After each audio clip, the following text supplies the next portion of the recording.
Well, hello everyone. Welcome to week 3 of Reddit League season 5. We are on our first world map, and if you were looking for a car, this was the map for you.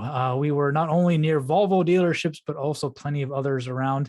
My name is Zotomo, and I'm joined as always by Calamity. How are you this evening? Hello, I'm doing good. Not the evening for me, but that's fine. How are you? Great. And how are you this morning, Jake Lyons? Oh, I'm good. Thanks for having me on. Yeah, back-to-back weeks having an American as a guest, which means we are coming at you from the three corners of the world, every time zone covered here. Yeah, so without further ado, let's jump right into how everybody did in this world map. And we talked about it a bit last time, but probably the map for getting a perfect score as we look at Division 1, everybody but 3 did exactly that, Jake. Yeah, I think this is around what we expected with this map, especially with the just high quality of players in Division One. There was this sort of thing was going to happen, but with these 7 perfect scores, it is highly unfortunate for I think Raidman and Verdok, who end up without bonus points despite not dropping a point. Which is not something that I think we'll see again this season in any other map. At least I hope not, for the sake of any player who gets a perfect score. But yeah, unfortunate for you, Calamity. Yeah, that was just one round that got you. But I think if there's one positive to be taken from that, it's that at least this was the week that you played Boxa instead of like losing to somebody weaker maybe and then having to play Boxa in a later week. You kind of get this out of the way and can sort of look forward to better weeks in the future, perhaps. Yeah, Calamity, just that one round, you just couldn't quite pinpoint. I mean, not only just a few points off, but just over 500. Yeah, nothing to do with like pinpointing really. Just never got to that stage in the first place. Just I'm not exactly the guy you want to go to if you want anything to do with the US. And well, 3 US rounds I think it was on that seed. Was it 3 or was it 2? I don't actually remember now. I think Division 1 had 3. Yeah, I think it was 3.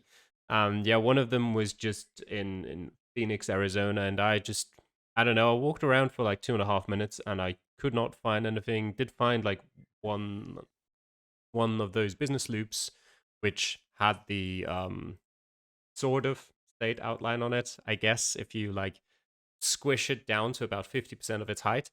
But yeah, you never know really, and I just don't know US state highways. I don't know those shields unless they're like really obvious. And so I just found nothing. And in the end, like purely based on landscape, I at least got the right state. But yeah, I just didn't have the time. Zoomed in on Tucson or Tucson. How do you actually Yeah, pronounce Tucson. that? Tucson. Tucson. Okay. Yeah. I zoomed in on that first, and I like took a quick look at Phoenix with like 5 or 10 seconds to go, but I just didn't zoom in far enough for Gilbert to pop up. So it was just a bit unlucky in that regard. If I had either just zoomed in on that a bit earlier, if I had known the Arizona State Shield, if I had, I don't know, like 10 other reasons why I could have potentially found it, but I didn't. But yeah, as Jake said, it's fine. I've always been not the greatest at easy maps, so and with Boxer as my opponent as well, like at least I didn't lose against someone who's going to be fighting against relegation, gifting them some free points. So I'm taking it relatively easily. I'm not too worried about that. But yeah, as Jake mentioned as well, unfortunately there for Verdok and Raidman, no bonus points. That's always a bit of a shame if you get just 2 points for a 25k. Verdok sent me a message about it as well, but I was kind of thinking about it, and it's kind of like if 7 people got a perfect score, then that just means that the map must have been pretty easy. So Verdok was kind of saying like he feels bad that like he only gets 2 points, whereas like if in a different week maybe someone who loses their game could also end up with 2 points. Well, not losing, but drawing their game maybe with like 24.5k, and you still end up in the top 50%. But it's kind of like for this one, the seed was super easy, so I don't think it's like unfair in a way. The only thing that might be a bit annoying could be the fact that like he scored the same points as Boxer, and Boxer got 2 points more. But yeah. And Pluki and Bulgo are just missing out on the perfect game there. Even could almost argue that's even more unfortunate. Pluki just missing it by 1 point and getting rewarded with 1 point in the table for it. Yeah, a bit rough indeed. Well, looking at that table, with your unfortunate round, Calamity gives Boxa a very fortunate 3-0 start to the season. Orpheus and Raidman right up there with Mr. Blue with 2 draws, so they are undefeated as well. But unfortunately, have to settle for draws for 2 of those games. Lots of bonus points have gone on around this league so far. But things still pretty tight throughout pretty much the entire table. Maybe a small gap there between you, Calamity, and the Basement, Jake. Yeah, pretty tight for sure. I think this is maybe around what I would have expected the table to look like, even like at the end of the season. Like we've got the top 3 were all guys who were top 4 last season, and then the people in the relegation zone are more like newly promoted players from Division 2. But a lot can happen here. I mean, Calamity, like even with the loss, like you're only 1 point off of top 4, and then and just 2 points between you and the Basement at the bottom. But I think if I were to predict how this table is going to sort of pan out in the rest of the season, I might expect it to look roughly like this. But there's always potential for shakeups, but I think this is around what I would expect it to look like. And one player I think it's definitely fun to keep an eye on would be Nimrif, just because he's a newcomer and we don't know him very well, but clearly with that total score and with his position so far, he's definitely got what it takes to keep up with Division 1. Yeah, Calamity, we have you and Raidman to blame for breaking our perfect streak of numbers there. 1, 2, 3, 4, 6. Good job. Yeah, I'm not entirely sure what you're even talking about.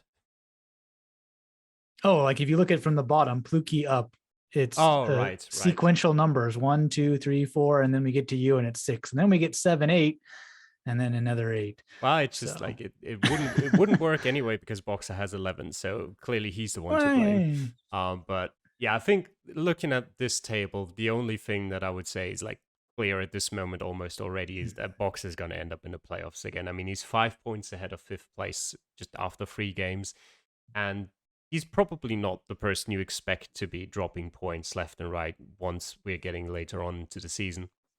He might not go through it with 9 wins. He might have a couple draws in there. He might even lose a game at some point, but I'm definitely expecting him to finish in the top 4. Behind that, though, it's surely still going to be interesting. I mean, Raidman's only dropped 5 points in total so far. I mean, same score as Boxer. He's just gotten a bit more unlucky with his matchups. And Orpheus and Mr. Blue still with the 3rd and 4th highest total score as well. You kind of expect them as well as Nimrith. And maybe if I get a bit of luck, if I do well in some of the seeds, I might be in for a chance of fighting for the top 4, but there'd have to be a lot going my way. Not counting it out, but yeah, not the most likely. And then I think further behind, Basement, Bulgur, Verdok, Pluki. Don't think chances of getting to the playoffs are too high, even though, of course, just by the point gap, everything's still possible. But if you look at the total scores as well, it's not looking fantastically. Well, I think you got to have made a mistake for Pluki there somehow, because I don't think he's at 48k. That just doesn't seem right. Just not updated the number there. Because I just looked it up. He's at 72k. No, it's not. Yeah, it must have, the auto calculation must have missed one number. Yeah, he did. Like, I think in week 2 he played very, very late, so maybe he just didn't take that into account. I think. That's what it is. Might be because of that. But yeah, I think looking down there, I think technically probably you're looking at sort of me down to Pluki for people who could potentially get relegated.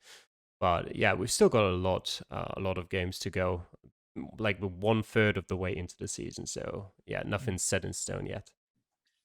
Indeed. Yeah, let's look at their matchups for the next week in Australia. Jake, you did mention that Nimrif was one that you'd be interested in watching because he is a newcomer and he has Boxa. So we will see if the champion can continue his perfect streak against a newcomer or if he can break that. Pretty nice matchups and definitely some interesting ones towards the bottom as well. Pluki and Bulgor and Calamity and Verdok, definitely something that you would look to make sure you don't fall back into the bottom of the pack, so to speak. Yeah, they're not playing in Austria. I think Calamity hopes he wishes they were, but Nimrif against Boxa, I think, is maybe the most interesting matchup to me, because I just, again, like, Nimrif is still such an unknown to me, so this is like a really interesting matchup to think about. I mean, to be honest, it's given Boxa being Boxa, it's hard to see him getting any less than a draw, but you never know. I think this map generally is going to depend largely on how much players practice for it. And I'm guessing most of these people in Division 1 do a lot of practice, because otherwise they probably wouldn't be here. But I think, yeah, that matchup should definitely be interesting. And then I think Pluki Bulgor is another very important one. Just, it's still early stages, but I think those two most likely will be fighting against relegation this season. And for Pluki, with just 1 point through 3 matches, I think this would be a very good opportunity for him to get back on track if he can perform well. Mm-hmm. Yeah, Calamity. Yeah, there's just some very interesting matchups. I think Australia generally is one of the countries in this, or one of the maps in this season, where you'd expect the least amount of draws, just especially in, division like Division 1, where you've got only 3 minutes. So if we end up on like a long straight road or something like that, or in an area that's a bit more difficult and where you could potentially go the wrong way, then you can easily drop a couple of points, a couple of 100 points even. So other than on like different than some of the maps we've already had, where you're probably going to find information no matter which way you go. This could definitely be a week where you potentially even end up with no draws. Who knows? And for that, we've got some very interesting matchups. I mean, we've already talked about Pluki Bulgur down there, 8th and 10th currently. Me and Verdok as well. Both of those matchups are games that are very important to just get a win there. If I can get a win against Verdok, that already leaves me like probably like 7 points ahead of him, which would be fantastic, because, well, then again, that takes the pressure off a bit for some of the other difficult maps that are to come, and we've still got quite a few of those. And yeah, for Verdok, of course, if he wins against me, then he's just 1 point behind me, and would all be getting a lot more close at the bottom.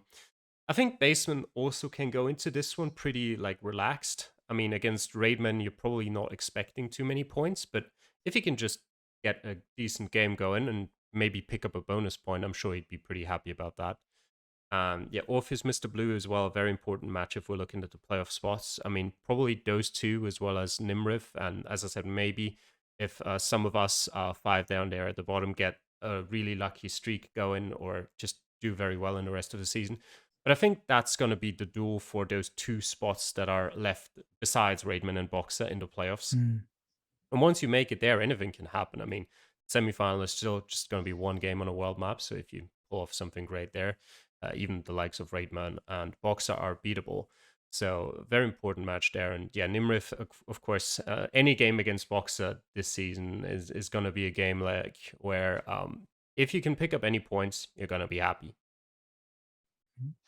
Great. Well, let's take a look at Division 2, and we had a bit of a unfortunate event here. Moist Flubber, 2 yellow cards in a row, which means he is disqualified. Renata not really needing that, though. A perfect game from her was very nice. But again, Jake, we see here lots of 25Ks and just a few unfortunate souls, including Ice, who were not close to that number. Yeah. I'm not sure what happened to Flubber. I hope he's okay, but yeah, it's always unfortunate to see. And yeah, Ice, I'm not sure, like Ice could see, just given that he was in Division 1 before, I sort of expected maybe he would maybe be challenging for sort of the top half of the table this season, and I'm not sure that's quite going to happen. I don't know if his motivation is down, or if he just has had an unfortunate start, but Definitely an important win for LCN, who I think also started the season decently, but not amazing. But as a newly promoted player, I think that win will probably boost his morale. And then, yeah, lots of 25Ks, as you said. And I think it was Shumi this time, the unfortunate victim of losing the bonus point despite the perfect score. But yeah, he's still doing okay in the table, so perhaps he's not too annoyed about it. Yeah, Calamity. So that with Moist Flubber drawing, not withdrawing. There's the word I needed. It doesn't shake things up a whole lot in the sense that we were not too far into the season. So he does hand some wins over, but it shouldn't shuffle things too much up. Any other kind of interesting results here from you in Division 2 after a week in this week? Yeah, from the Moist Flubber situation, he already had a yellow card last week, and I never heard anything about that from him, so I don't really know what that was about. But then this week, he actually played the wrong seed. So he played the Division 1 seed, but just didn't notice, and just ended up like not playing the Division 2 seed, which is very unfortunate. But that's one more reason why I always preach to people to just don't play on the last day. It's not a good idea. But yeah, he's kind of only got himself to blame. If he had played 2 days earlier or something like that, he would have probably noticed that I pinged him on Reddit to be like, "Hey, you haven't played yet." He would have probably realized, okay, something's wrong here. Could have played his seed in time, but yeah, bit unfortunate there. Yeah, I think he had one win from week 1 against LCN, so he's going to be very happy. This whole week boosts him up a lot in the standings because, as well as that week 1 3 points that he gets, he also gets the win against Ice this week, who didn't have the best game. Unfortunately, the only one who got below 24,990. And LCN himself, kind of like the second lowest score out of the third lowest score out of the ones who got a score on the board, but still getting away with 3 points there. And yeah, Shumi was the one who just wasn't quite quick enough on his 25K to get the bonus points. Renata actually would have been the second person to miss out on a bonus point potentially, because she had the 6th fastest time, if I'm remembering correctly. But well, against Moist Flubber, it wasn't relevant anyway. So she gets 4 points for this week. Oh, nice. Well, looking at that division table, Moist Flubber did have 3 points. I did not reset his stats for this one. So Ordbaka is in that only one automatic relegation spot now on 1 point. Ice down there, not too far off, and Latemps as well. So 2 newcomers to Division 2 struggling at the bottom. At the top, though, Barry Fishy Bear really keeping up pace with the likes of Snorlax, Shumi, and Renata. I think probably, Jake, one of our biggest surprises, especially after last season, is that Shumi is putting up some really good numbers here and a really good start to the season after a kind of a rough start last time. Yeah, he's been really good, for sure. And another surprise for me is Renata has been amazing actually so far, which is really cool to see. I think she is in Map Battle League and is in one of the lower divisions, I think. And I was, I wasn't sure because I thought maybe Division 2 would be a challenge for her, but so far she's performed amazingly well. Another thing I sort of noticed that was sort of interesting about this table is how, I mean, ignoring the fact that it says he has 4 points, I think he's on 7, but if you just looked at wins, draws, losses, if you looked at everybody's records, you would think LCN was in first place. He's the only one with 2 wins, and he's actually in 7th, and he's behind somebody with 0 wins and 3 draws. So it just sort of, it shows you how important bonus points are and how much of a difference they make. So yeah, I thought that was pretty interesting. Yeah, and missed out on bonus points. Also, does not have a perfect game, which is pretty much everybody else in the division by this point has one of those. Calamity. Yeah, I think that just shows again how important the change was to all the way back in season 2, essentially, where we decided to bring bonus points into the equation, because otherwise, definitely LCN would be in first right now. But if you look at the total score, I mean, hard to say it's undeserved, but if you just look at it, he's got the lowest total score out of anyone. So just getting a bit lucky in his matchups, already having the free game against Moist Flubber out of the way now. score difference of minus 3,000 is also not correct, just because the game against Moist Flubber is still in the table there. Yeah. But yeah, he's now in a pretty decent position, actually, considering that. But if he wants to stay there, he'll have to step up his game a little bit, because, as well, we've talked about, his total score isn't that impressive if you look at all the other people. But this is probably almost like the closest table still. If you look from Renata in first, all the way down to Guelo in eighth, it's just 3 points between these 8 people. Anything can still happen there. And also, like, I think Division 2 so far has probably, if you like look at all 3 seeds, probably had the easiest seeds, which is also why you see like anyone in the top 9 has more than 10 aces. And it'll be interesting to see how those positions in the table evolve once the luck evens out and they get some of the more difficult seeds as well. Very nice. Well, let's take a look at their fixtures for next time, which apparently I did not change the picture.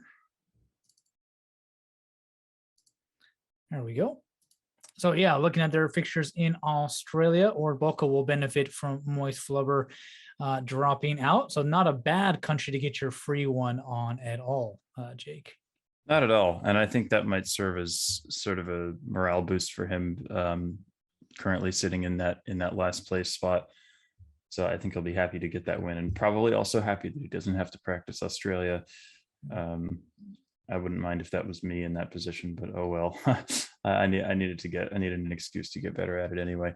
And then I think maybe the best matchup outside of that, what am I talking about? That's not a good matchup at all. But I think maybe the best matchup here this week is Snorlax against Berry Fishy Bear. Is a very sort of important top table matchup that could determine who might be a favorite for a direct promotion spot early on in the season. Because those two have been super strong so far, both with total scores. I mean, they've only dropped like 24 points among them total. So they're both clearly contenders, and I think that'll be a very interesting one to watch. Yeah, Clem, you talked a bit about how LCN needs to kind of up his game a bit, and not an easy thing to do against the current #1 player in Division 2, Renata. Yeah, definitely. But I think in that sense, maybe similarly to the Basement Raidman game in Division 1, maybe the pressure is a bit less in that scenario, because he knows that's going to be a super difficult game to win. But at the same time, he's not really got that much to lose. He's not playing against a direct competitor for relegation. Which is probably kind of like what he's looking to avoid this season, at least from what we've seen so far from him. I don't think he's got a great chance for promotion. So maybe just, do your best and see what happens. I think the pressure is actually a bit more on Renata because, well, LCN so far hasn't had the best of seasons. So if she wants to fight for promotion, that is a game that she should probably win. And especially in a week as well, where a lot of her direct competitors are playing against each other. We've already mentioned Snorlax and Barry, but also Clyde and Shumi are playing against each other in 4th and 5th. So if she wins this one convincingly, then that's going to be a great boost for her in the table. And it might get her a bit of clearance behind her, a few points towards 5th and below. But for Max as well, a pretty important game against Ice if he wants to fight for promotion, because Ice himself hasn't done too well this season. But I talked about him with him a bit 1 or 2 days ago, and he just said like he's just playing this season for fun. He wasn't enjoying last season too much, so he's just kind of going into it with a similar mentality that Orpheus actually is in this season with, where he's like, I'm not going to practice too much. I'm just going to see how it goes. And if it's enough to not get relegated for Ice, then he's just going to be happy about that. But, well, if he does get relegated, then so be it. And yeah, I think even Latom against Guelo Wizard is also another interesting game. While they're not too high up in the table currently, I think if they can get some good games going, I think they're also both very good players. And Guelo's now got a lot of experience. He's been in Division 2 now in his 3rd season, I think. So yeah, he's slowly in a position where if there's a time to get promoted, he's got to slowly get towards that now. Very nice. Well, moving on to Division 3, we had our second red card of the week, this time in the form of Blockchain, returning after being red carded out of Season 3, just had to retire, not enough time to participate in the rest of the season. So hands a nice win there to Hugo, who again benefits from not getting a perfect game. Otherwise, he probably would not have even gotten a bonus point on this one, Jake. Yeah, probably not. Although He was might he the actually be sixth just highest inside. score? Yeah. He might have been just inside. Yeah. But yeah, it's again unfortunate to see. And I hope he's doing all right. And he does become the first player in Reddit League to be red carded twice, which is sort of a dubious distinction. I don't know if it's exactly the one you want, but it's interesting nonetheless, I suppose. And at least everyone this week in this division with a perfect score actually did end up with that bonus point. At least everyone who didn't get a win out of it. So they'll be happy about that. And yeah, I'm not sure what happened to Bustek. He's the only non-red carded player to take a loss this week in this division. And I think if I remember correctly, he was pretty poor in Division 2 last season. And I was thinking maybe he would play better this season in Division 3, and he's been okay, but I think he's still low in the table, which is maybe not quite what I expected. And then Seppo, I'm not sure. I mean, he knew going in that he was going to get a win out of this, so maybe he just was like, I don't really care to like, maybe I'm not going to take this game so seriously, and he just played. But yeah, his score is a bit low, so maybe lucky to get away with the win, but he knew he would. So yeah, definitely. Yeah, Calamity. Yeah, Pastek had the same thing happen to him that happened to me, namely the US. But yeah, we already kind of casted his game against Closed as well. So check that out if you want to see more of what exactly happened. But he didn't really seem comfortable throughout the whole of it. There were multiple rounds where he he got the right area, but he just couldn't pinpoint it. And in the end, got a bit lucky. I think there were 2 rounds where he lost like 1 single point, being in the right area. Just never really looked like he was sure about where he was. And yeah, so I think deserved win there for Closed, even though I think there was 1 round where he got a bit lucky as well at the end there. But yeah, finally a division where getting a 25k actually does guarantee you a bonus point. And yeah, some interesting games there for sure. The Italian Derby goes to Freckles. Steelers Nick only picking up 1 point for that performance.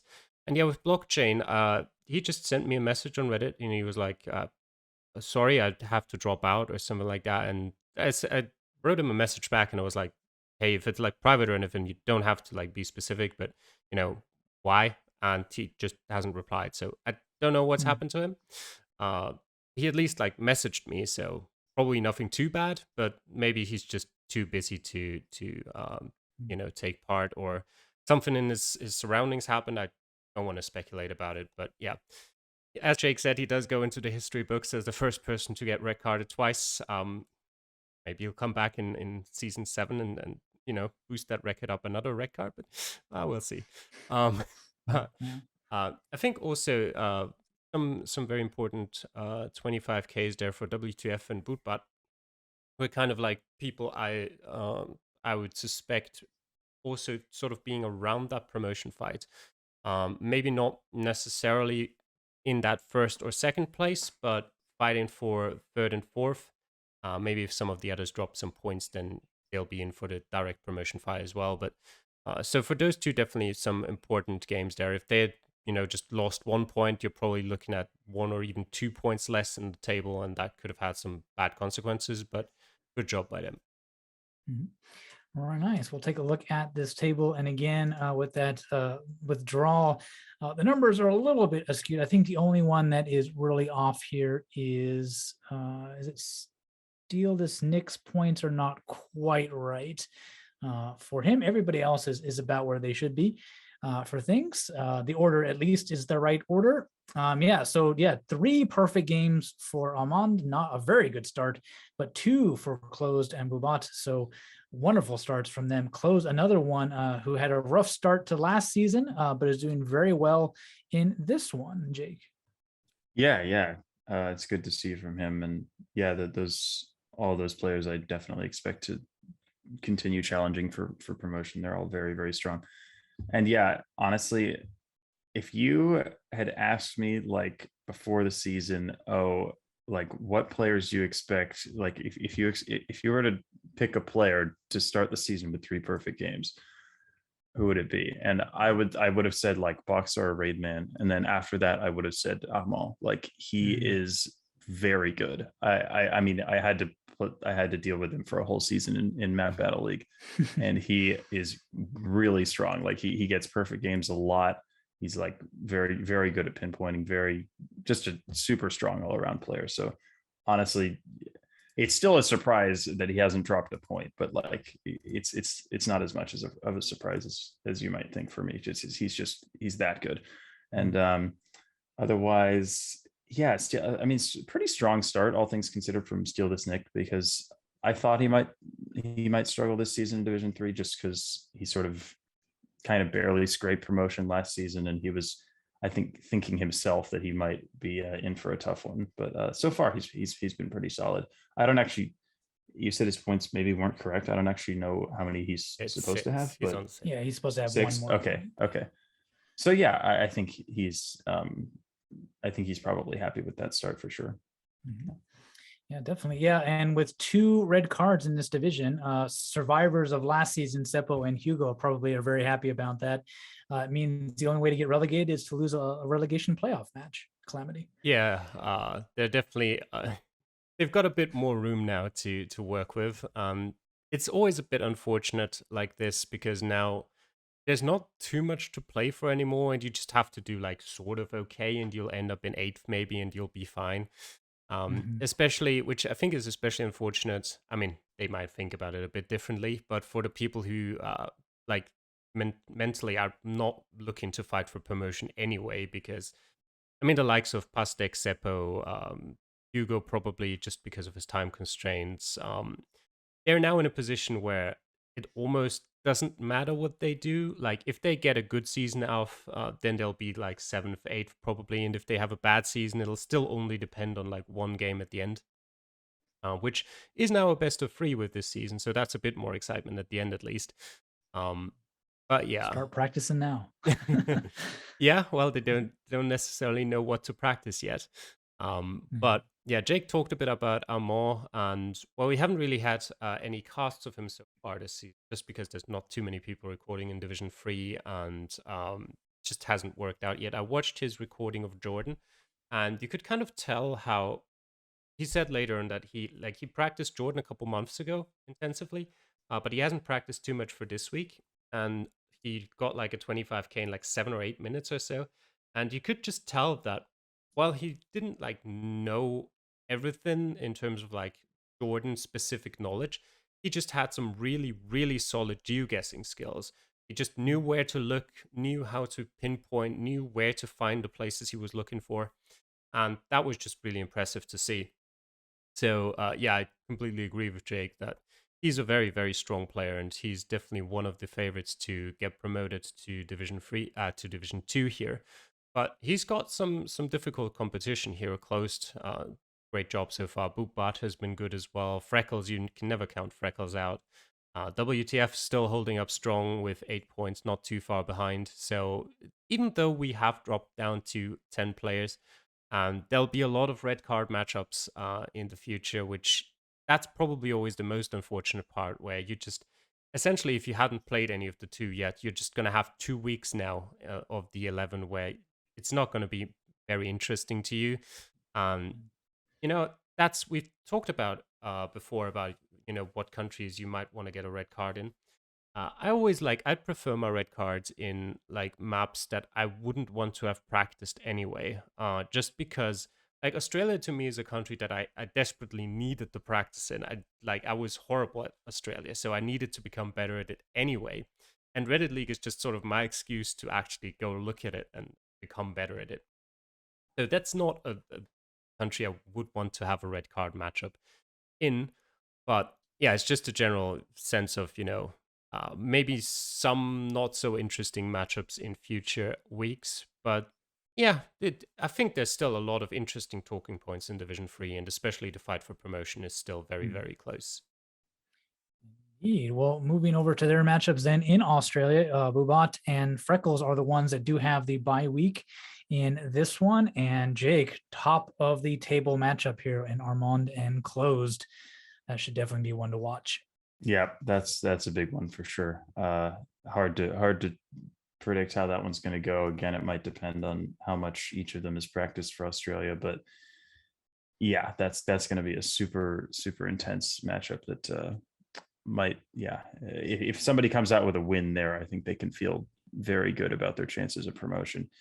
And then on the other side of things, I think Seppo against Paulinho is a big game. I mean, I think relegation side of things is maybe slightly less interesting in this division since there's only like one person getting relegated, but still, I think both of them were sort of bottom half of the table last season. I think Seppo was in the playoff for relegation, so I think that's a game that both of them will desperately want to win, to try and get back on track and make sure they don't fall down.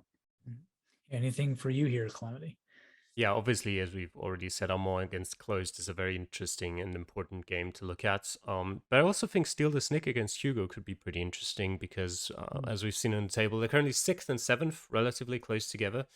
And I feel like if you get a win in this game, then you're looking pretty likely to probably not end up in those bottom 2 spots, especially if you still have a couple of those free games to go. So that's definitely a game where you want to at least not give your opponent the win. If you can get a draw, then everything's still fine. But if your opponent wins this one, you're probably in a much worse position than you were in before. And Paulinho against Seppo is also one where, Paulinho probably should be the heavy favorite for this one. I don't know if Seppo's practicing at all. Like his scores so far this season don't really suggest that he does. So yeah, Paulinho, if he probably was one of the candidates going into the season where I mean you couldn't necessarily tell yet how Amor Pupa, some of the newcomers would necessarily be doing. But he was one of the candidates who you probably could have seen as sort of a bit of a dark horse for promotion because he's been doing decently in his newcomer season last time around. And so far, it's not really panned out for him, but a win against Seppo could get him right back on the right track. Very nice. We'll bet down to our final 2 divisions, and they are split as always. 4A and their results in the world map look like that. A few fewer 25Ks, but 4 of them did come in the same 2 matchups. A bit unlucky for likes of Flipster, Hexel, Solar Sensei, and McPitt. Jake. Yeah, I mean, I think with the 25Ks and the fact that they're getting bonus points, I think they'll be happy enough with 3 points anyway. But yeah, Lunacy sort of the odd one out, who sort of benefits from his opponent's weaker score and ends up with 4 points.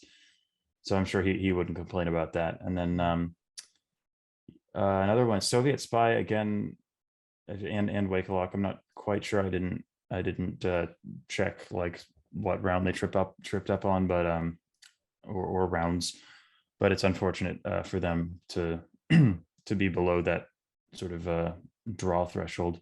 And Soviet Spy, it's been a slow start for him. I'm a little surprised that he's been struggling as much as he has, but I hopefully he can bounce back in the future. And then yeah, not much else to say for me. Yeah, Calamity, Pashtetli, and Secures drawing despite neither of them getting the 25K. And yeah, Dromi, a little bit of a lucky one. He probably would have been thinking he was out of points, but he actually pulls out a win with Soviet's low score. Yeah, definitely. Good Good week for all the Frenchmen here, actually, but Dromi and McPete especially, who kind of were already in a not so great position in the table. So it's important for those two to pick up points here. And yeah, Soviet and Wakelok, I looked it up. They both struggled in a US round in one of the two, which was not too easy of a round as far as I remember. But uh, yeah, just dropped 300 points there each. And I think one of the two dropped a couple points more in one of the other rounds. Both of them actually not too comfortable in round 3 EVO, which was the round in France. That I don't know, Jake might still have nightmares about. But yeah, both of them haven't looked too great so far this season, which I think you could have kind of expected already. Both also not doing that well last season, and I think Division 4 is potentially the division that's made the biggest jump alongside Division 5 in terms of the skill level getting even higher. So they were always going to be in for a rough season. Soviet Spy at least has like the added benefit of now having Australia and Russia still, in the map pool, where he might be able to pick up a couple more points and still get himself to at least sort of the mid-table area. Wakelok, I think he's gonna be in for a very rough season. It would take some well, better performances than what he's shown so far to get himself out of that 10th place. It's definitely still possible, but he's going to have to start picking up points soon, and especially against some of the other candidates that are down there if he still wants a shot at staying up in Division 4. Well, let's move on to their table then and check out how things are shaping up here. Yeah, Lunacy keeps, actually moves up to the top spot rather, replacing Hexalt and Flipster. Their draws, unfortunately, pushing them down a bit. Yeah, other than that, not a whole lot. About half the field have got their nice perfect game in that one. Everybody else still struggling a bit. And yeah, we can kind of see here that, yeah, Soviet and Wakelok not having the best of starts. They're the only ones with total scores below 70,000. Jake. Yes, and like Calamity mentioned, I'd expect Soviet maybe to turn it around in Australia and Russia, countries that I'm pretty sure he's good at. And yeah, Wakelock, I think Wakelock will struggle. It's yeah, don't count him out yet, but he's been sort of in the lower parts of the table in the last few seasons in Division 4, and this is definitely not the start that he wanted. So he's definitely going to have to play really well in the rest of the season if he wants to climb out of that spot. And then, yeah, up at the top, it's anyone's game, really. I mean, people have talked a lot about how tough Division 4B is, but honestly, like 4A there's a lot of good players here too. I think any of these top 5 I could easily see challenging for promotion. I'm not saying anybody else couldn't either, but there's just a lot. There's a lot of quality up here. I think Lunacy and Hexalt were second and third last season in their division, and now they're first and second.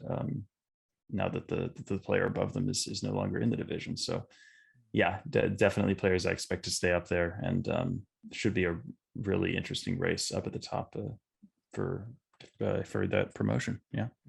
Yeah, Clement, another interesting point about those bonus points. Ponchtetley, 3 draws, yet to find a win, but he does see himself in 6th place. Yeah, definitely. And his score difference so far has gone from 0 to +1 to -5.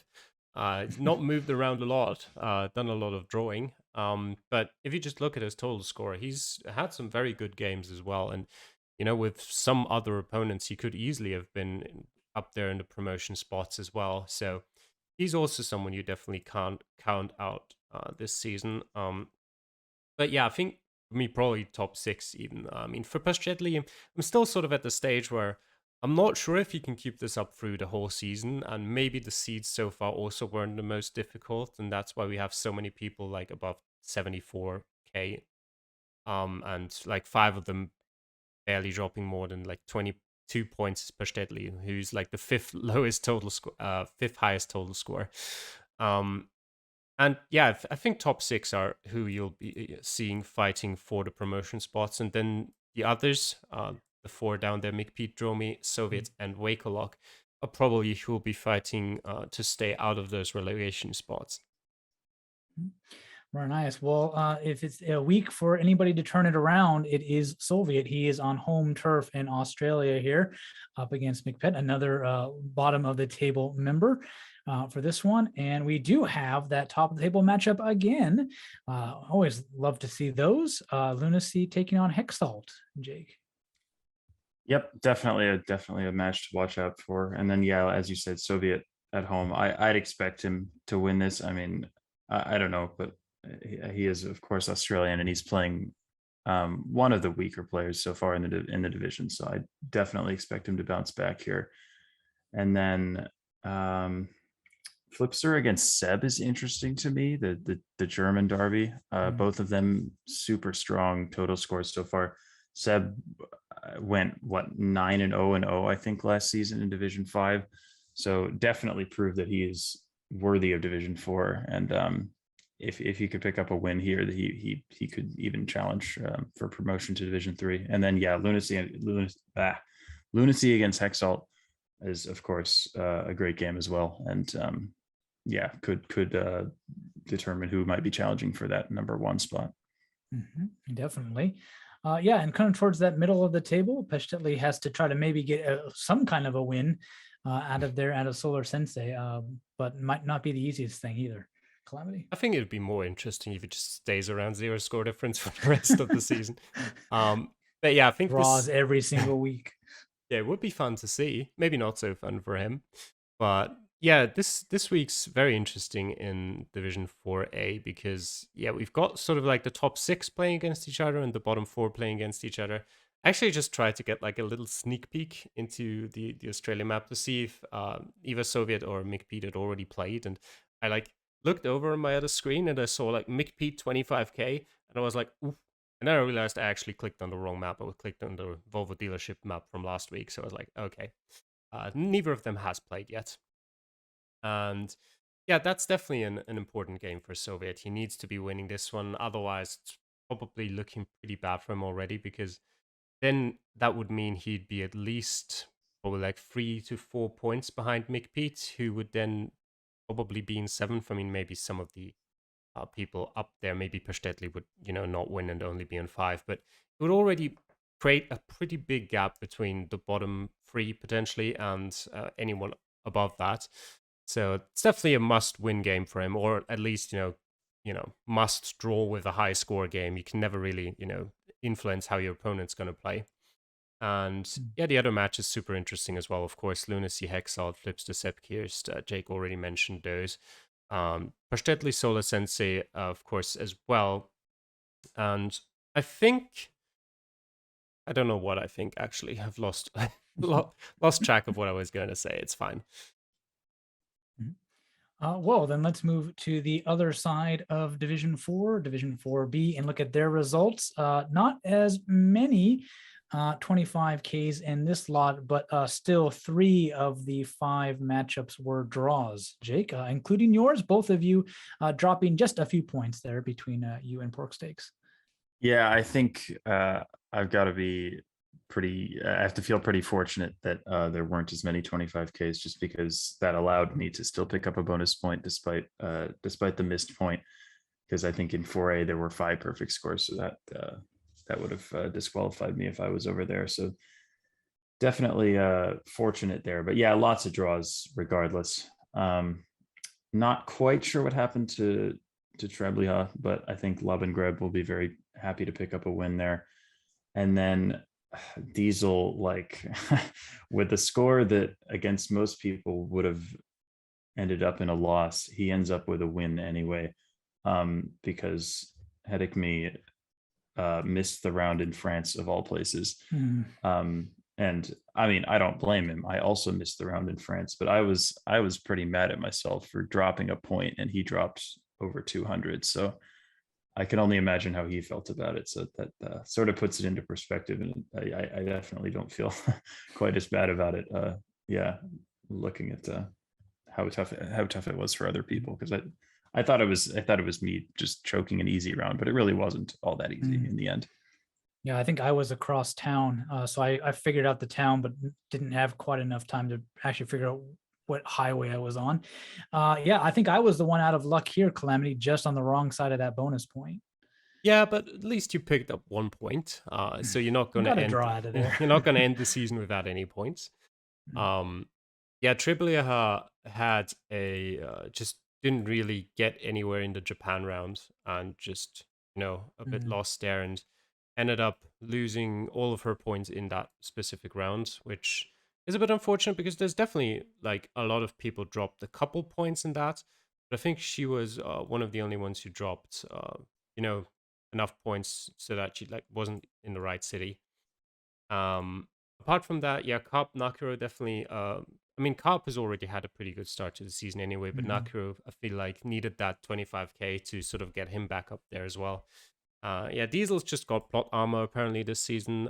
He's just gonna keep winning whatever. Kind of similar to Boxer actually, just without Boxer actually dropping that many points.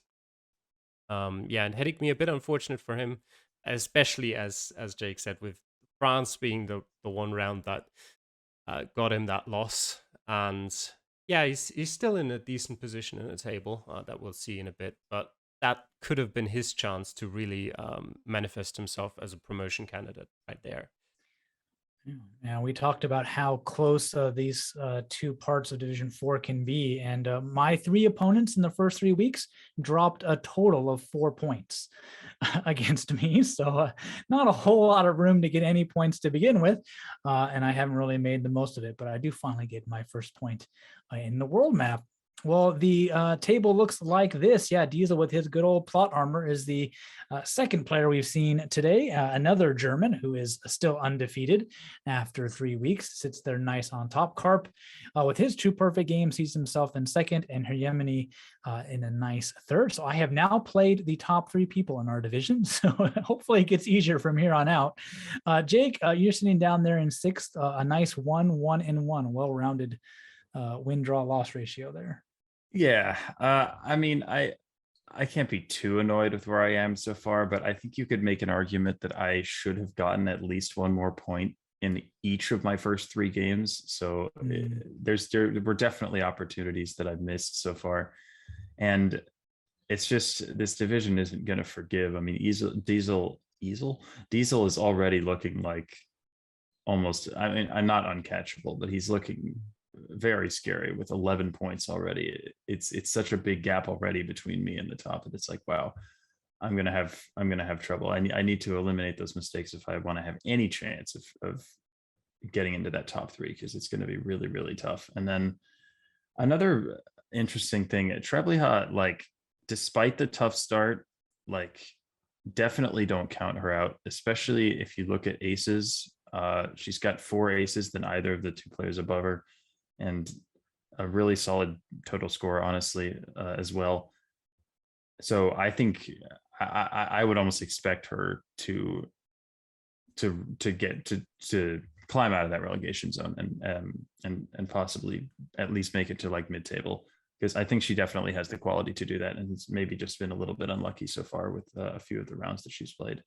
And yeah, and then the top of the table, yeah, super interesting as well. And Carp, another player to really watch out for. He's only dropped points, I think, on one round so far out of 15. So he's obviously playing amazingly well too. So this is going to be a really interesting promotion race, and I'm a bit scared, honestly. Exactly. Yeah, Calamity. Yeah, it's definitely an interesting promotion race. Not too big of a gap yet, but it's starting to form a bit. So, especially for the people like Jake and Laban Greb, Nakiro, it's gonna be pretty difficult to make up those points because the guys at the top there, they're not gonna have bad weeks often, and sometimes even those bad weeks, Diesel will be enough to get a win. So any point that you're already behind is going to be difficult to catch up, but it's definitely still possible. I think like the more worrying gap is almost between seventh and eighth. Already 3 points between Laban and Pork Steaks there. So for Pork Steaks, Zotomo and Treblyha, that'll be difficult to come back from that far behind. And Division 4 and 5 do only have 9 games each. So we're already same as in Division 1 a third of the way through. So points will have to come soon if any of you three would still want to make up that gap and get up there into the non-relegation places. Well, let's look at those fixtures coming up in Australia and see if we can't turn things around. Yeah, a big bottom of the table matchup for Treblinka and myself there, Jake. But you with a nice mid-table matchup against Laban Greb. Yeah, those are both very, very interesting and important matchups at this stage in the season. I mean, it feels to me at this point, if I want to challenge for the top, it feels like every game is a must win at this point. With the amount of points that I currently have, it's like there's no room for error anymore. And yeah, you against Treblinka, obviously a hugely important match. And yeah. Yeah, great. Other than that, yeah, Pork Steaks, if he wants to try to start his climb out of the bottom, not going to be a nice one against Diesel there, Calamity. Yeah, probably not. And with Pork Steaks as well, who I don't know how much practice he's going to do for Australia. Diesel's probably going to do more, and it'll be a very difficult matchup for him. But it would be all the better if he can win this game, or at least get a nice bonus point or something there. Probably not as important of a game for him as the game against Treblinka is for you. And apart from that, some other very interesting matchups as well. Hedigme against Carp and Yemini against Naku are both matchups that, with players, one of them currently in the promotion playoffs, one of them just behind, trying to make up that gap. Also, by extension, very interesting matchups for you, Jake, just to see. One of them is probably going to drop points unless they're all going to 25k Australia, which possible but unlikely. So yeah, that's just places even more importance on the game against Laban for you, because if you can win that, you're definitely right up there again. Well, it depends a bit on the other games as well. If Yemen and Carp get like perfect scores and win against Hedigme and Nakur, then it's going to be pretty difficult. But apart from that, it would open things up a lot more again. Nice. Well, moving on to our final division, Division 5, and the first group of them. Again, quite a few 25Ks in this division, only 2, though, in 5A. And actually, we're starting to see some lower scores. Real quick, Calamity, was this maybe the hardest seed of any of them? Or are we just getting into kind of just Division 5 territory where just a little bit harder to pinpoint for some of these players? Let me actually take one more look at the seed, because what I do remember is at 25k divisions 3, 4, and 5. So it kind of been that hard. I think it had like one difficult round for me, which was the last round, which was in Barcelona, just because Barcelona is a massive city and it's really not got a lot of good signage to tell you where in the city you are. So I don't know, maybe people dropped a couple of points there. But apart from that, I didn't take longer than 3 minutes for any of the other rounds, and I don't think they were particularly difficult. Let me just take a quick look at where people. I think, yeah, it doesn't. I think people dropped 1 or 2 points here or there, and yeah. Yeah, I mean, saying that, Jake, all of these players above 24-9. So I did kind of say, well, nobody's getting perfect games, but I mean, in terms of across the field, this is probably the best result of any division we've really looked at. Yeah, this is 5 draws. So I think, yeah, maybe I think a couple of the rounds were difficult to pinpoint, but I don't think any of them were particularly hard to sort of locate generally. I think when I played, I think that there was an Italy round that was the one that messed me up. And Barcelona also took a while for me to figure out. But I think, yeah, none of them having very much trouble getting the general area. So yeah, not really a surprise. And yeah, I think it makes sense. Division 5 players maybe slightly less good at the whole pinpointing thing, but definitely still solid overall. When they get a seed of this difficulty, they can definitely perform. Yeah, Clement, any other comments on Division 5A?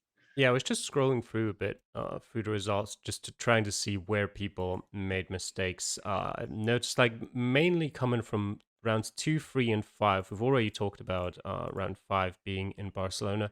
Round two, as Jake mentioned, Italy was one that, admittedly, that was like the one that took me the second longest with, I think, like 2 minutes 45, which wasn't easy to pinpoint because you were in sort of like a village in the middle of many big cities. So that can get a bit overwhelming with information when you're like, hey, this city is there, this city is there, this city is there. And you just kind of have to figure out where exactly you are between them.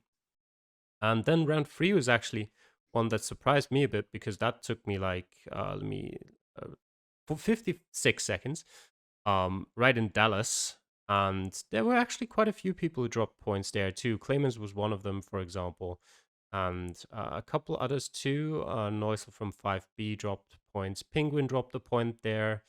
So a couple points dropped there as well. And I don't know specifically why, because, well, I mean, taking 1 minute, I didn't see too much of the round. Maybe I just went the right direction straight away. But yeah, some points dropped there as well. But as you said, 5 draws, the only division this week that had all draws.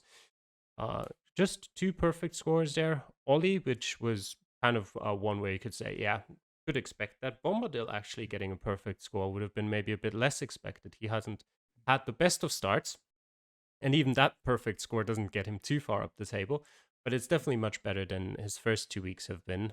And yeah, there's always interesting way, like everything's close as well. Let me just quickly look up where the edge of the bonus points was. I think it was exactly in the match between Vincenzo and Xander, where Vincenzo picked up the bonus point with 24,990 and Xander didn't with 24,989, which is a bit unfortunate for him. Yep, definitely a bit of a hit in his promotion fight, but he still picked up 1 point at least.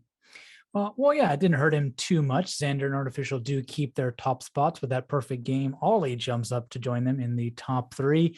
Yeah, Bombadil, you said, very nice score, does pick up a few points, but still sees himself in that relegation fight with Penguin and Vincenzo, Jake. Yeah, hopefully he can turn it around in the next few weeks. He's definitely a solid player. So definitely see what he can do.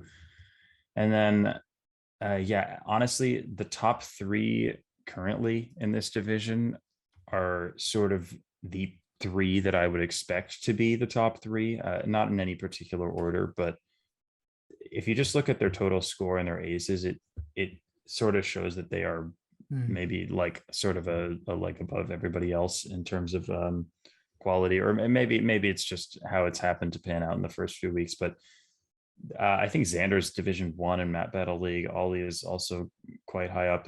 So that these guys are definitely strong, experienced players, and I think for sure that they will continue to challenge for promotion. I don't know Cetalin maybe as well with the same number of points as a newcomer. I don't know really anything about him, but definitely another one to keep an eye on. And then I think Clemens. I still think Clemens is like pretty darn good. He had like a sort of a weak season last season, but I think he's played a lot sort of in the interim and has gotten better. So I would expect him maybe to jump up later in the season, but we'll have to see about that. Yeah, Calamity. Yeah, it's a pretty tough division. I think Bombadil as well is much better than his current position in the table shows, and it's really, I think I mentioned this last week as well, but it's really gotten to the point where Division 5 as well feels like a division where you don't want to relegate like 4 people out of it, just because quite well, almost everyone essentially is of a decent level, even if they're not going to be capable of like pulling out 24 plus every week.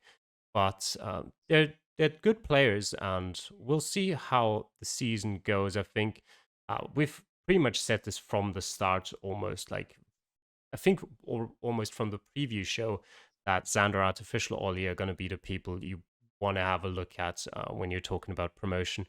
And it's turned out that way to be pretty much true for now. And we'll see if something changes about that in the future weeks. But I do find it quite likely that those will be the top 3 as we go forward.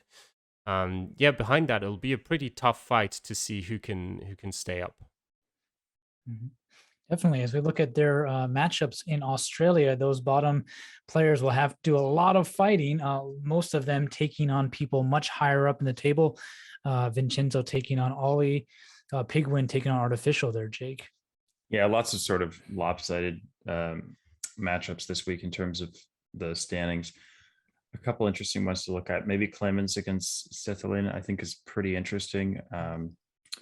Just because, I mean, I mentioned before that I think Clemens probably is better than his position indicates. So this will definitely be a test of that. And then Bombadil against 59 Soundbite 2 is a big game for Bombadil, certainly, who, since there's so many relegation spots, he's definitely probably worrying about that. And if he's able to pick up a win here, that would be hugely important for him. And I think he definitely could do it. Yeah, Clement, these matches that stand out to you.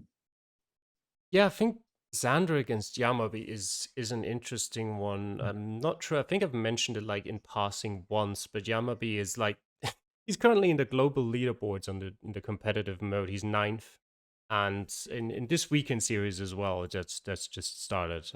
That's going on while we're recording this season. 22 wins out of 22 games. So I've been a bit disappointed with his performance so far. He hasn't really looked that good yet. And this game against Xander is probably a game where, if he wants to fight maybe for promotion, that would be an ideal week to get a great score in, just to take points away from one of your direct competitors for that as well. Apart from that, I don't think Penguin would appreciate you calling him Pigwin all the time, but yeah, that's There isn't. between Yeah, you it's guys. just um, lots of names to read and little letters. Gotta remember where goes where. yeah, yeah, I think like almost all of those games this week are interesting to look at, just because the table is so close with just 4 points between first and 10th. Any game that could potentially end up in a bit of an upset could have massive impact on the table. Mhm.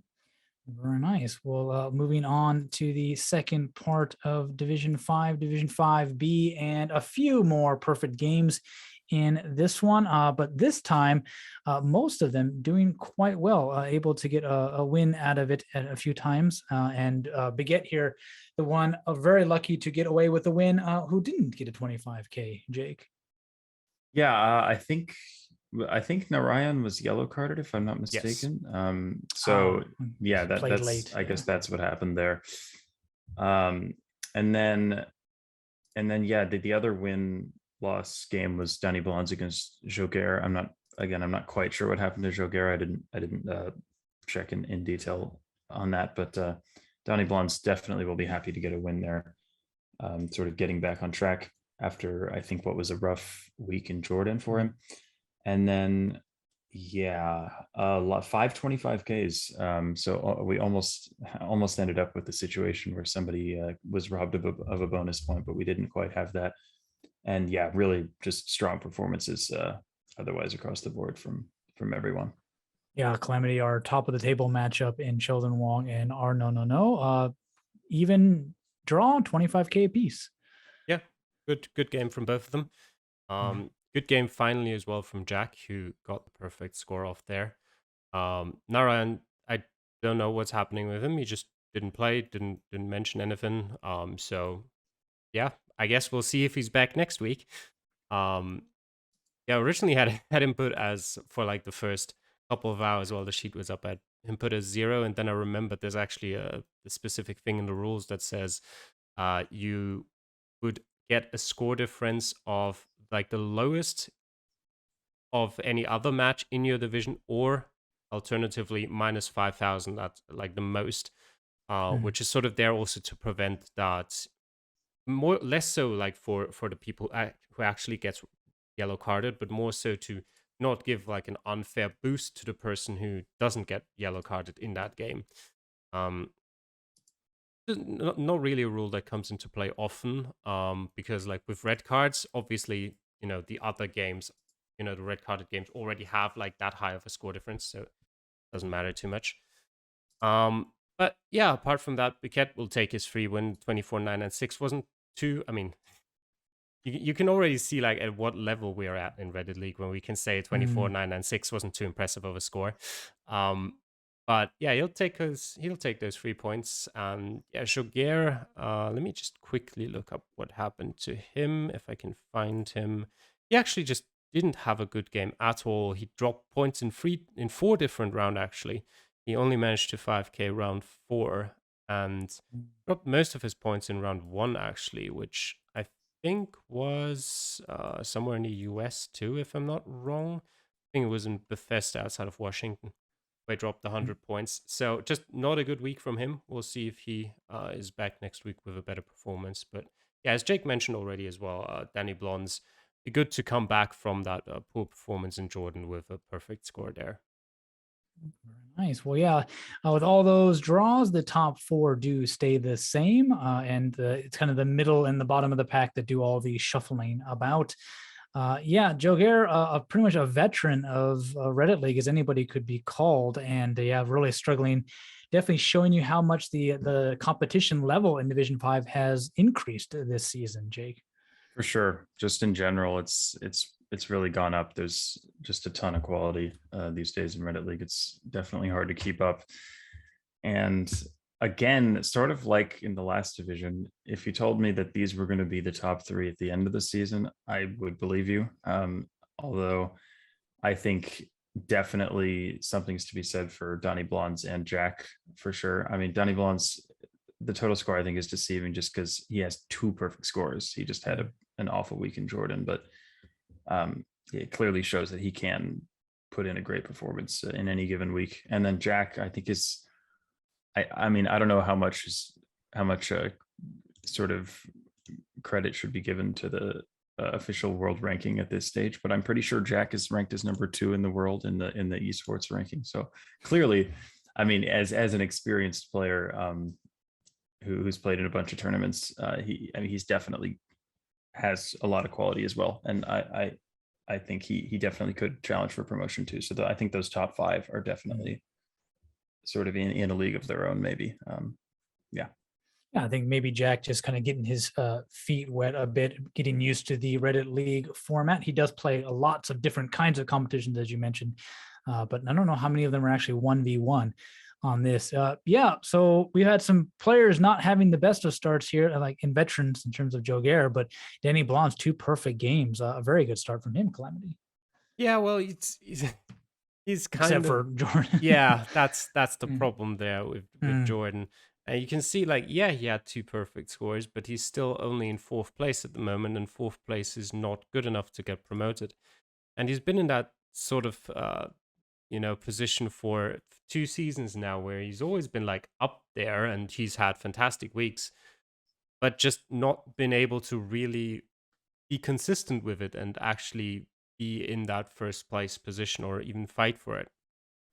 So, I mean, he's just 2 points behind 1st at this stage, level on points with 3rd. So still everything's up for grabs, but maybe a bit worrying with that bad performance in Jordan, that maybe he might be struggling with more difficult maps, might not have time to practice, in which case you probably not really look for him in terms of the promotees, because we do still have Australia, we still have Russia, we still have Canada, we still have I don't know, Idaho's probably not too practice intensive, but there's still a lot of difficult maps coming up that he will have to play, and he'll have to perform at least decently on if he wants to get promoted.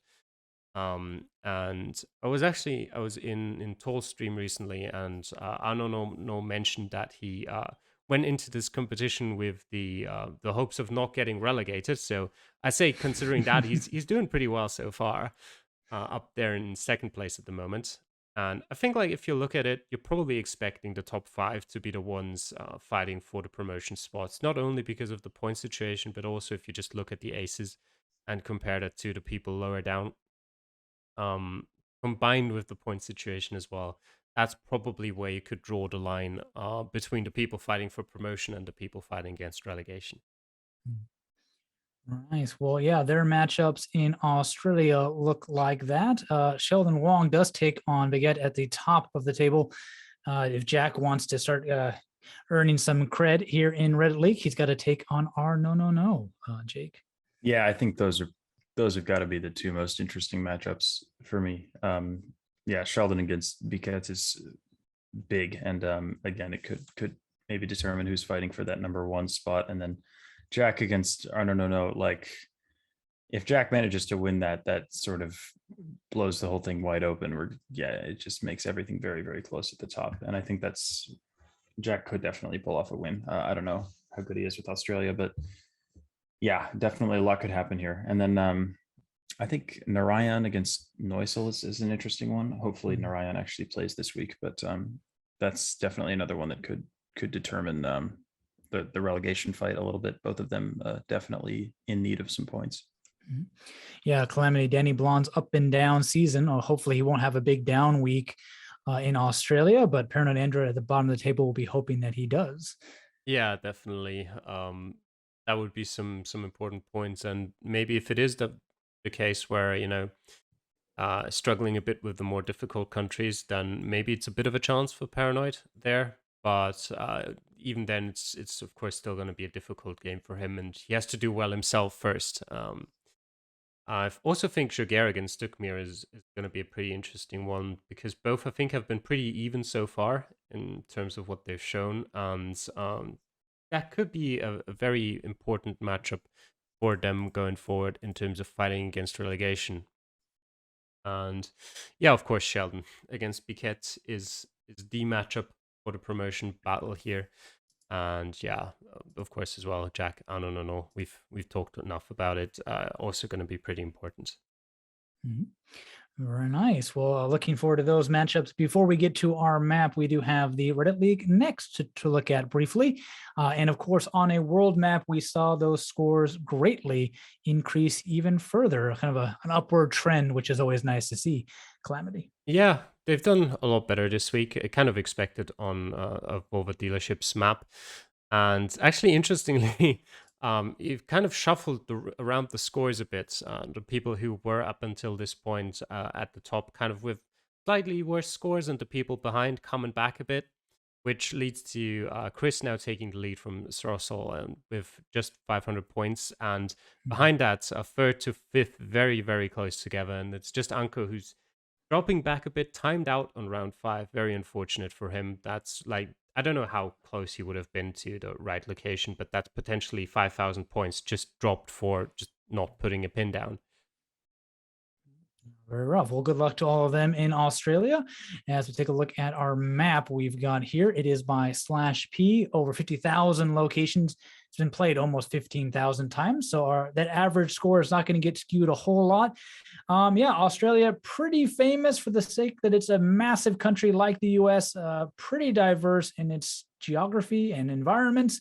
And yeah, you could be on the wrong side of the country and just absolutely get nothing. Lots of small little towns and road numbers, all sorts of little tricks it can throw at you, Jake. Yeah, all sorts of tricks. I mean, it's if it was the US, I'd feel okay with it because I wouldn't feel like I had to practice all that much. But I mean, it's just like there are a lot of maps that you have to practice a lot for, but I think in Australia there's just so much. There's just so much going on, so many different little metas and little tricks to learn for all the different regions. I'm finding it difficult, and it's definitely just a ton of practice is needed. It's one of those countries where you really have to put the time in if you want to get really good at it. And I'm trying, but yeah, it's one of the most practice intensive maps so far for sure. And I've always been awful at Australia, and I think hopefully now I'm a little bit better. Thanks in part to Zigzag's Australia guide on YouTube. If you haven't seen that, check it out. It's very good. But yeah, just tons to learn. Yeah. Yeah, Calamity, your thoughts on Australia? Yeah, I think Zigzag alone has like 2 hours of video material just on Australia itself. And I do think though, like purely strategically, if you sit down and you try to learn a country from almost nothing, just like being not good at the country, I feel like it's almost more worth it to just focus on a couple of things. I mean, if you want to invest like 20 hours into studying Australia, then sure, by all means, go ahead and learn all of it. But I feel like if you just focus on too many things at once, you'll get either overwhelmed or you'll just mix up some of the stuff you've learned just because you only scratched the surface and didn't really thoroughly learn it to the point where you know it by heart. And as Jake said, there's a lot of things you can learn about Australia. There's electricity poles, which are very good. You can learn the phone area codes, although like I've had a look at the phone area codes. Honestly, you know I've not used them at all because Yeah, not too I helpful, don't I know think. how often you actually see phone area codes. It's probably because they're very easy to learn, honestly. Like it's probably not a bad idea to just have them in the back of your mind if you do see one. But generally, like I've not used them once. You have like I don't know 1,700 different meta cars. I think like as well in all of the national parks. It feels like at least. I think it's probably closer to like 10 or 15, but there's tons of them. The one positive thing is that because it includes like all of Australia, so it includes the Keeling Islands, the Christmas Island, all the way down to Tasmania. The scoring's actually not that bad, so you can be I think about 45 meters or so off and still get a perfect round.